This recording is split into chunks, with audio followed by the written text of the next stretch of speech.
Hi, this is Paul Connett. This is a no burn broom short video.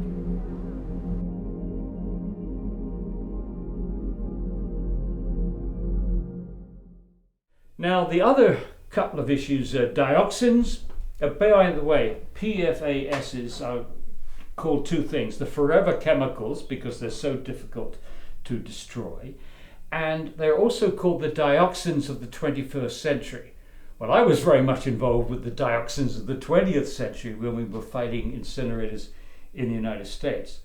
The dioxins are very, very serious and toxic in exquisitely low levels. For instance, what is it? A picogram of dioxin. If you had a picogram per day of dioxin, it sort of gives you a 1 in a million cancer risk. A picogram is a trillionth of a gram, and a gram is 500th of a pound. It's difficult to deal with these numbers. Let's just say dioxins are exquisitely toxic, and the unfortunate thing is the highest doses of dioxins go to the fetus.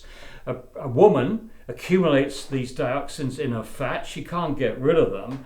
And the men can't get rid of them, but the woman has an advantage over the man because she can get rid of them by having a baby.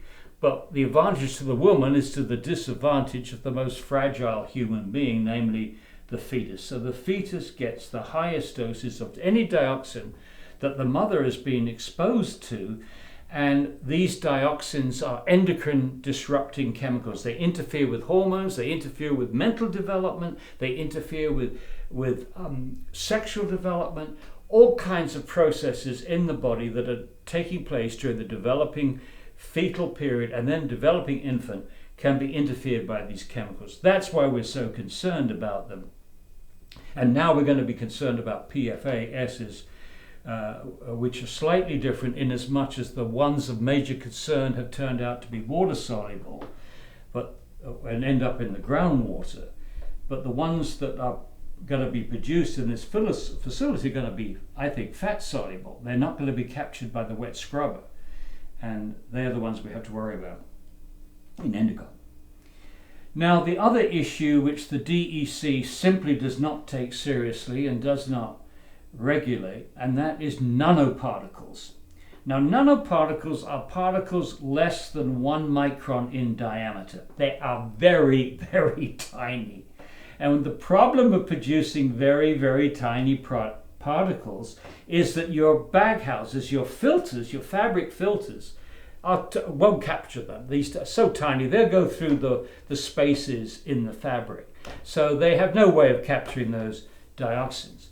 And then the second issue is that once the nanoparticles, no way of capturing the nanoparticles, once the nanoparticles are in the air, then, and we breathe them, or we eat them somehow in the vegetables, once we get them into our bodies, there's no defense because they're so tiny they squeeze between the lipids and proteins which make up the membranes of our lungs and the membranes of our gastrointestinal tract. And once they've gone through those membranes, they're into the bloodstream, and then they're into every tissue in the body, including the brain.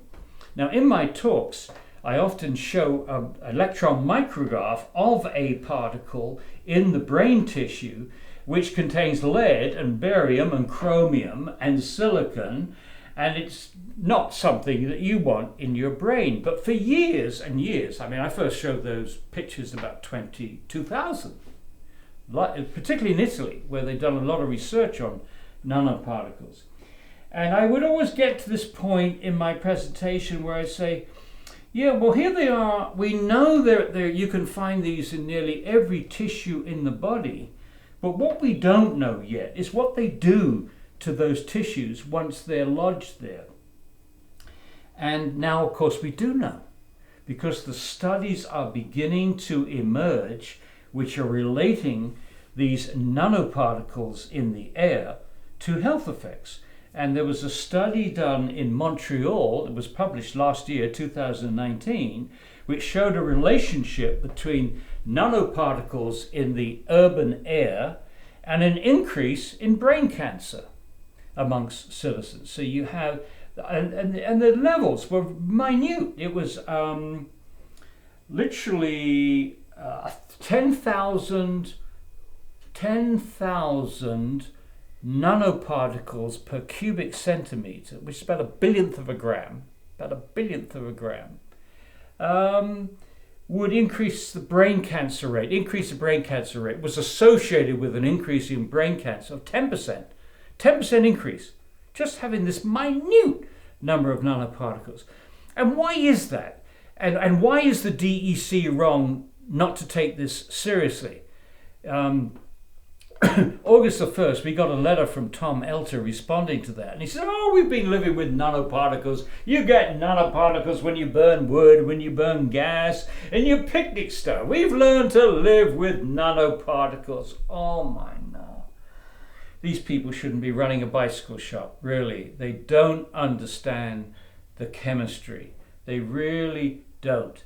The problem of nanoparticles in incineration is that the most toxic substances we're concerned about, the toxic metals, the dioxins, the PFASs, deposit on these particles.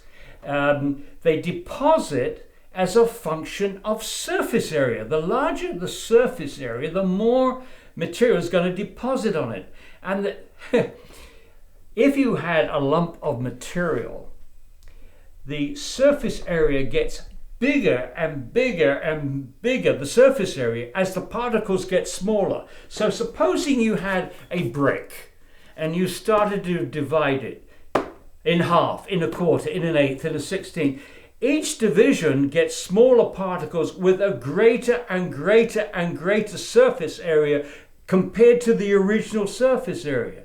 And by the time you got to the nanoparticles, the surface area is huge. So if you are a nasty toxic and you're looking for the place to land, the place that you're going to find are going to be on the surface of nanoparticles.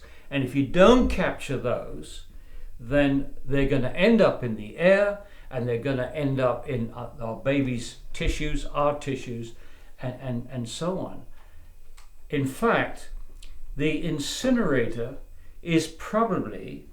has developed a way of delivering the most toxic materials to the tissues of our body by creating, in the high temperature burning process, trillions and trillions and trillions of these tiny particles. You can't see them. Everything's disappeared. You won't see black smoke. The nanoparticles, you can't see them, you can't feel them, you can't taste them, but they're so tiny, but they're little messengers carrying the most toxic substances in the batteries and also produced in the burning process.